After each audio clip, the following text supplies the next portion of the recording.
Emma Mackey célèbre son 28e anniversaire ce jeudi 4 janvier 2024. L'occasion de s'intéresser à la star de Sex Education, notamment à sa rupture avec un acteur pourtant très séduisant. Emma Mackey, qui souffle sa 28e bougie ce jeudi 4 janvier, s'est fait connaître grâce à sa prestation dans la série télévisée Sex Education, produite par et pour la plateforme américaine Netflix. La belle brune s'est ensuite faite remarquer dans le film Eiffel, formant alors un sublime duo avec Romain Duris. Et plus récemment encore, elle donnait la réplique à Margot Robbie dans Barbie. Mais aujourd'hui, si est sa vie amoureuse que nous analysons. En janvier 2020, on apprenait qu'elle se séparait de Dan Whitlam. Un acteur anglais pourtant très séduisant. Après avoir étudié à la Guildhall School de musique et comédie, il avait participé au téléfilm britannique The First Great Escape.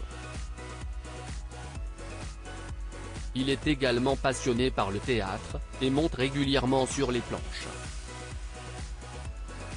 Sans oublier qu'il s'agit aussi d'un grand sportif, qui pratique du rugby, de l'équitation, et de la danse.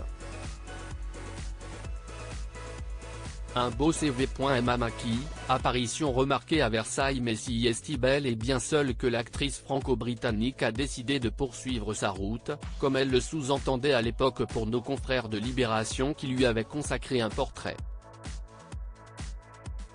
Elle sera restée plus de 3 ans avec Dan Whitlam, avec qui elle n'avait pas hésité à s'afficher en avril 2019, alors qu'elle faisait partie du jury des Canaiseries. Si est trop cool de faire partie d'un jury. Comme je suis très sérieuse, ça me plaît beaucoup. Si est une combinaison de plusieurs de mes passions, regarder des nouvelles séries, entendre différentes langues, j'adore apprendre des langues. Là, en 2 jours, j'ai entendu de l'hébreu, du norvégien et de l'allemand, et prendre des décisions. Ça me correspond bien, avait-elle d'ailleurs affirmé au journal Le Parisien à propos de cette expérience.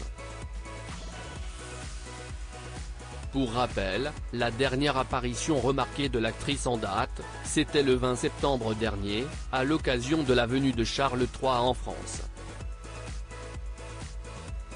Chewing-gum en bouche, elle avait été invitée au dîner d'État organisé par Emmanuel Macron au château de Versailles. Son arrivée n'avait pas fait l'unanimité.